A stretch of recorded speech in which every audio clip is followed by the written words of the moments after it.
Radford University, one of Virginia's premier academic institutions, located in the New River Valley and founded in 1910. The university has since seen rapid levels of growth from its profound new buildings, in-state popularity, and increase of minority students over the past few years. Though these stories of success are a welcome change, ushering in a new era of economic and institutional boom, there remain students who have yet to have the privilege of obtaining the explicit opulence that the school may have to offer. Among these students is 22-year-old Elijah Deshelle White, a psychology and nursing major who detailed his transition from Woodbridge, one of the first majority-minority counties in the state of Virginia. But with honesty, integrity, and an open mind, he has dreams of adjusting what some might call fate. When I first arrived at Radford University, I had a rush of emotions, man. I was eager and shocked, like anxious. It was just a whole wave of emotions. This was my first time ever being on a college campus. Nervous was definitely a big one though. Being a black man in Radford, I'll say this, it's tough. It's like people look at you different because there's not many of us here, and you get treated differently in some instances. People have said plenty of stuff. Honestly, I was shooed away like a dog one time at a fraternity house. That was one of the darker periods in my college experience. I started to drink more, lose sight of who I was. And I know it's typical for a lot of students to come to Radford and change their actions, but my actions started to change because of external environmental factors. I would be around people and they didn't understand me, and I tried to fit into their circle, their kind of groups, stuff that they did, and I wasn't being true to who I was. I was losing myself as the semester started to go on, as the year started to go on. I had a lot of anger, and it hurts honestly that my culture isn't accepted just as much as any other culture, because it's like, what makes my culture not as good as yours? What makes my culture not as important as yours?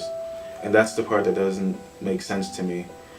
I definitely believe that there's some racism at the school, to be honest. Not saying that the whole school is racist or they condone racism, but to keep it realistic, if you look at the area that we're in, and if you look at the time that we're in, which is less than 200 years removed from slavery and less than 100 years removed from segregation, but given straight facts, yeah, I'll have to say it is.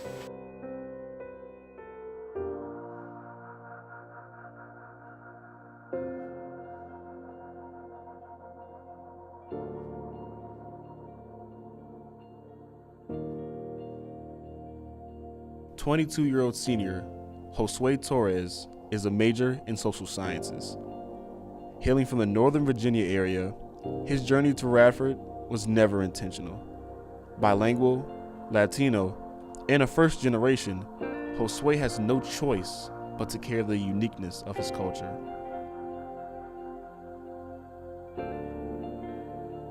I think it was just shock of how different it was. Radford isn't what I'm used to, and I think that was actually kind of a good thing for me. It took me out of my comfort zone.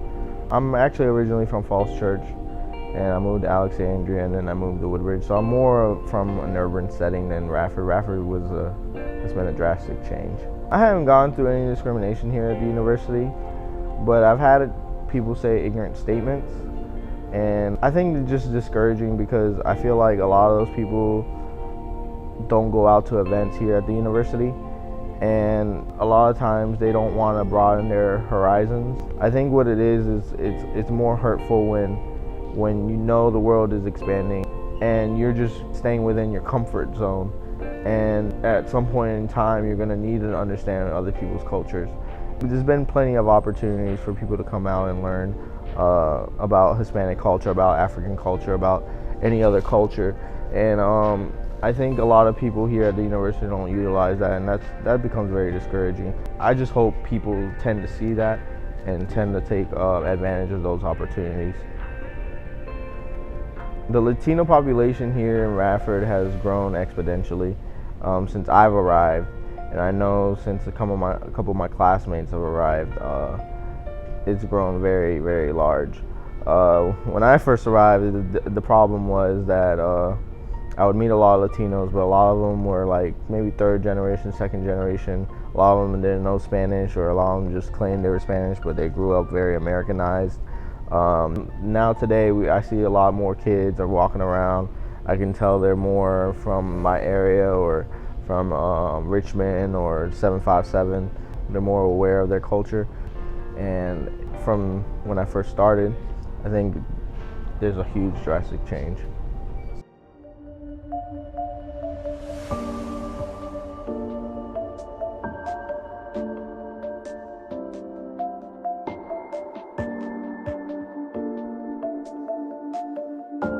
"21-year-old Junior Nasia Price is a political science major from Roanoke, the largest city in Southwest Virginia.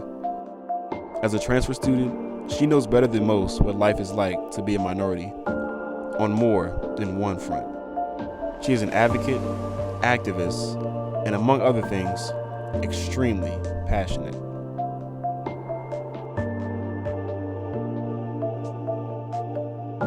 So for me, I know I always call it like a double-edged or kind of a triple-edged sword, because I'm an African-American woman. I'm also Jewish, and I'm also demisexual, which is an individual part of the asexual spectrum.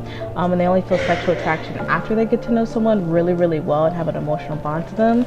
So for me, I go through different issues in my life than the usual person goes through. Even if they are African-American, I still have to tag on the fact that I am dating a woman, as well as being part of the LGBT community. So I face not only like racism, I also can face homophobia, and then when you add on my Jewish side, I face anti-Semitic comments and things like that. So for me, I have to navigate life thinking about a whole array of issues that can affect me. Such if I do go to a job interview, for instance, I have to think, okay, is my boss going to be racist? Will he like the braids that I have in my hair? Should I bring up my girlfriend? Should I bring up the fact that I celebrate Jewish holidays? So for me, I have to navigate life and thinking what issues are going to affect me the most.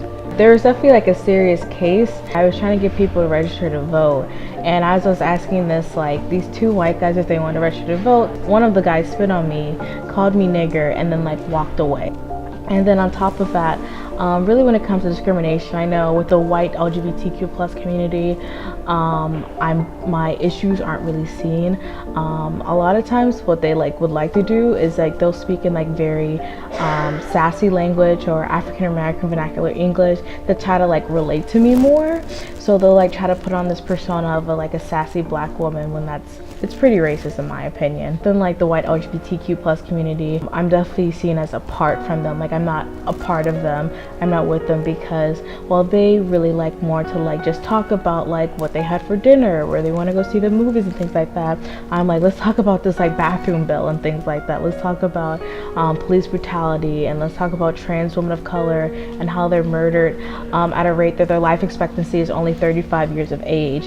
And they really don't want to talk about those things, or they don't feel like they should talk about it.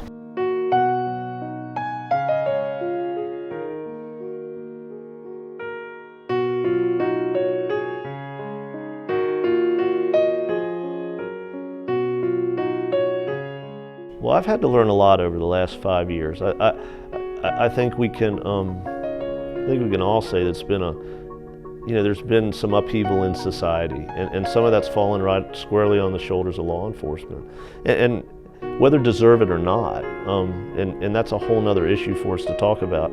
I think what I've had to understand is that people come from all walks of life and they come in here. So if you're coming to this community, understand that that person next to you may not have the same experiences as you, and we're all kind of a product of our experiences, of what our upbringing was, who the people that influenced us were.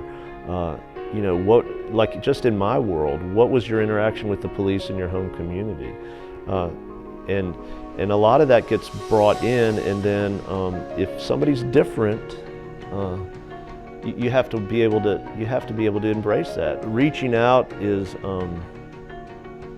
I think what I'm good at, but trying to make this so that it's a better place for people is a two-way street. I think we do a pretty good job. I'm not going to say there's not room for us to improve, but we do a pretty good job of trying to interact with the community outside of those crisis kind of things. And when I say crisis, I don't mean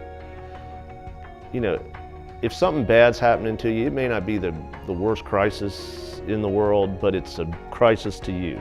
So anytime that we can interact outside of that, I firmly believe if we do that, that tends to build us together. And I like it when we can interact this way.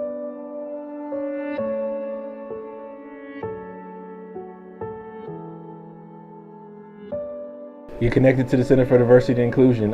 The biggest thing that I tell students is that you have to be available. So if you're available, we can find a place for you, and we can connect you with different resources and individuals that can assist you and get you connected to certain areas within the campus and abroad. We do a lot of informational programming for students. We offer free printing. We offer different things that students can get involved in, like our Dine on Diversity, cultural excursions, those types of things. So anything dealing with cultural development, as well as social justice and those types of things, anything within that realm is what we deal with in CDI. We have a great opportunity to really prove our aspects of development as well as aspects of growing our student in their perceptions of the minority community that we have here at Radford, and finding different ways to service that community through resources, different opportunities of development, etc. Whether it's a mentorship opportunity, we oversee numerous groups and organizations that students can get involved in. Like I said, from our programming standpoint, Dine on Diversity, cultural excursions, mentorship opportunities again. So there is a plethora of things that we do to get our students involved and to help mentor and develop them. Center for Diversity and Inclusion is a home away from home. All are welcome, and we have great opportunities to develop students and give them opportunities to get connected to the campus.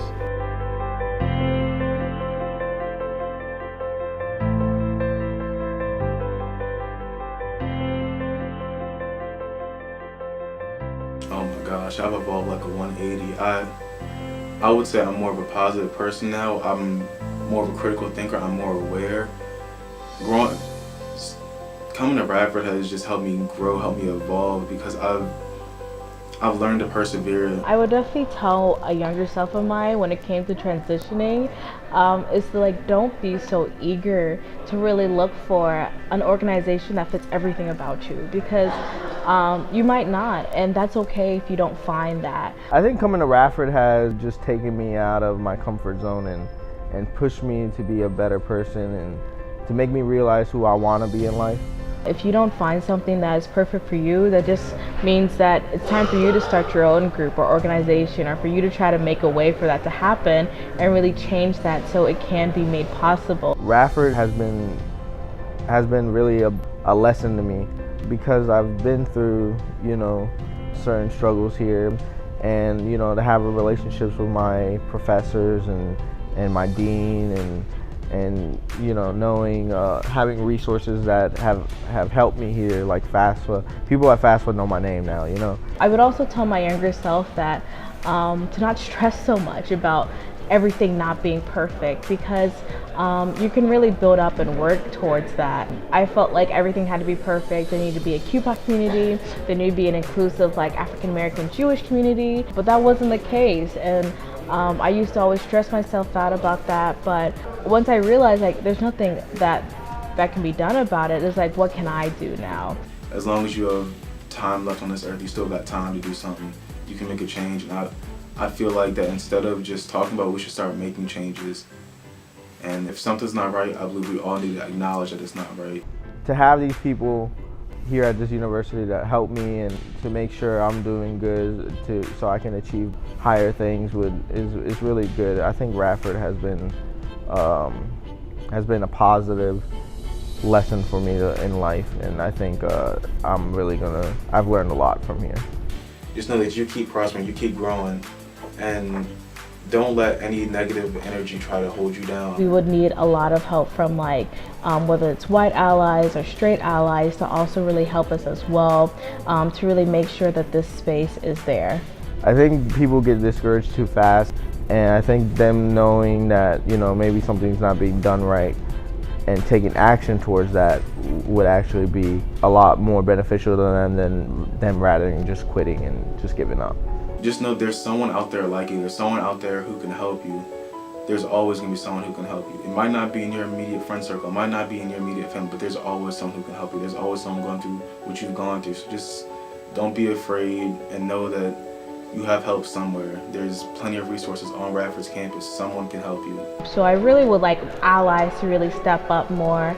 There are a few, definitely like my good friend Nehemiah Bester, Lawrence Davin, Shana Gutcho, amazing people who really are allies no matter what, no matter the cost. That's really what I would like to see more on this campus. I hope that just continues on here in Radford, and I think that would be more beneficial to the students and more beneficial to the school itself. And I've learned things like that along this journey that I've been on in Radford, and it's helped me just to grow, persevere, be a better person, be more kind-hearted, be more understanding of others, something that I would like people to do for me. Coming to Radford has definitely helped me create a better understanding of who I am now, honestly. While each student may have a different experience, that does not mean they aren't connected. Their struggle is just one example of the dynamic forms of oppression minority students face. But what's even more courageous about these young individuals is that they haven't allowed adversity to stop them on that journey where fate meets destiny.